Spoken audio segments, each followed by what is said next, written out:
O Evangelho segundo Lucas.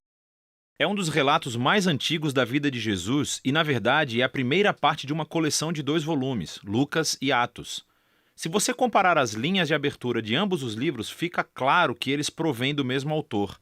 E há indícios internos no livro de Atos, assim como uma tradição antiga que identificam o autor como sendo Lucas, o companheiro de viagem e colaborador do apóstolo Paulo, que também sabemos que era médico.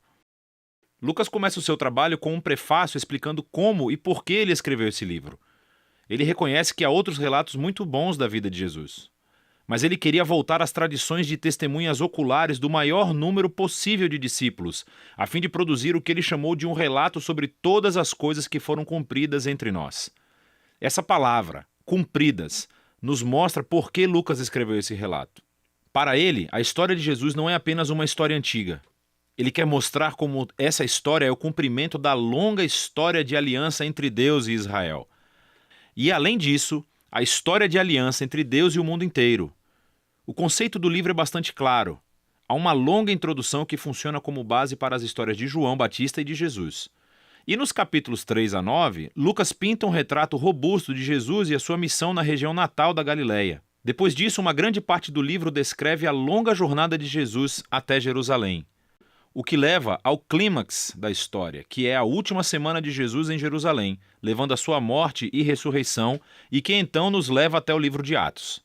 Neste vídeo, vamos nos concentrar apenas na primeira parte do Evangelho de Lucas. A introdução é longa e conta as histórias em paralelo do nascimento de João Batista e Jesus. Há um casal idoso de sacerdotes, Zacarias e Isabel, uma jovem solteira, Maria e José. Ambos recebem uma improvável promessa divina de que terão um filho. E ambas as promessas são cumpridas quando João e Jesus nascem. E ambos os pais cantam poemas de celebração. Essas canções de poesia ecoam textos do Antigo Testamento, salmos e profetas, mostrando como essas crianças cumprirão as promessas antigas de Deus.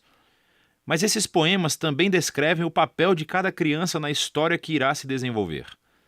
João é o mensageiro profético que foi prometido na Torá e nos profetas, aquele que irá preparar Israel para se encontrar com o seu Deus. E Jesus, ele é o rei messiânico prometido a Davi, que irá trazer o reino de Deus sobre Israel e a bênção de Deus para as nações, exatamente como ele prometeu a Abraão. Depois disso, Maria leva Jesus ao templo de Jerusalém para a sua dedicação. E 2 profetas idosos, Ana e Simeão, veem Jesus e reconhecem quem ele é. E Simeão canta a sua própria canção, um poema inspirado pelo profeta Isaías. Ele diz que esta criança é a salvação de Deus para Israel e que ele se tornará luz para as nações. Assim, com toda essa antecipação, a história avança para a próxima sessão principal, onde Lucas apresenta Jesus e a sua missão. Ele prepara a história com o movimento de renovação de João no Rio Jordão, onde ele clama por um novo reino de Israel, arrependido e comprometido com uma nova vida através do batismo. Ele está se preparando para a chegada do reino de Deus. E então Jesus aparece como o líder desse novo Israel e ele é marcado pelo Espírito e pela voz de Deus que vem do céu. Ele é o Filho amado de Deus. Depois disso, Lucas segue com a genealogia e traça as origens de Jesus, primeiro até Davi, depois até Abraão e, por fim, até o início da história de Adão, no livro de Gênesis. Lucas afirma aqui que Jesus é o rei messiânico de Israel que trará a bênção de Deus não apenas a Israel, a família de Abraão. Ele veio para todos os filhos de Adão, para toda a humanidade.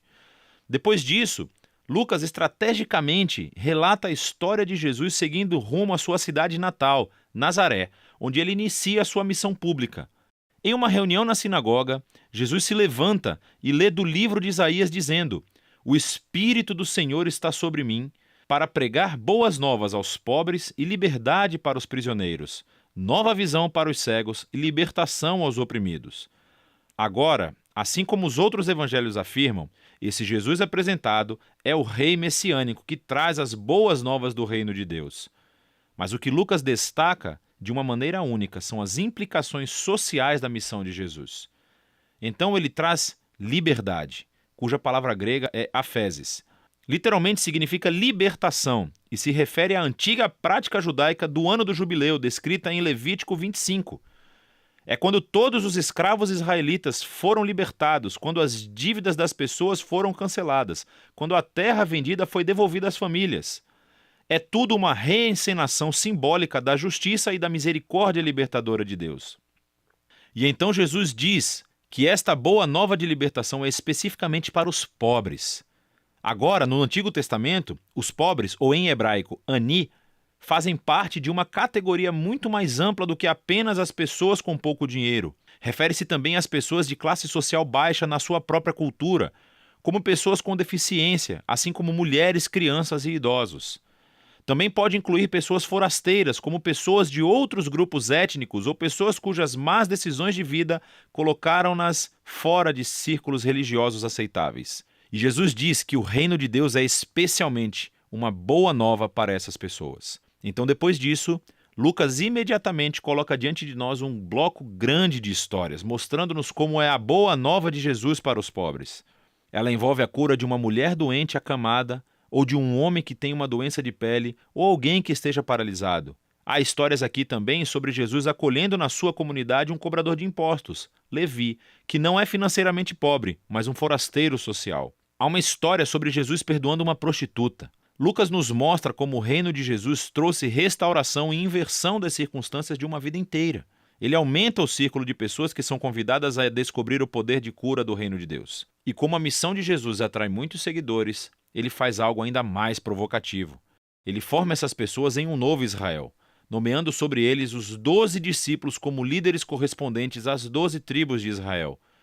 E então Jesus ensina seu manifesto de um reino invertido, ou como Lucas o chama, o sermão dado na planície. Ele diz que o amor de Deus pelo forasteiro e pelo pobre significa que o seu reino traz uma inversão em todos os nossos sistemas de valores. Ele está aqui para formar um novo povo alternativo de Deus que responderá ao convite de Jesus praticando uma generosidade radical de serviço aos pobres. Pessoas que vão liderar através do serviço de uma vida de paz e perdão. Pessoas que têm uma devoção sincera, profunda, mas que rejeitam a hipocrisia religiosa. A visão radical de Jesus reivindica a autoridade divina. Ela começa a gerar resistência e controvérsia, especialmente entre os líderes religiosos de Israel. A maneira como ele alcança as pessoas questionáveis é uma ameaça às tradições religiosas e ao senso de estabilidade social. E então eles começam a acusar Jesus de blasfêmia contra Deus, de ser um bêbado e de se misturar com os pecadores. E assim essa ascensão culmina em uma nova revelação da missão de Jesus aos seus discípulos.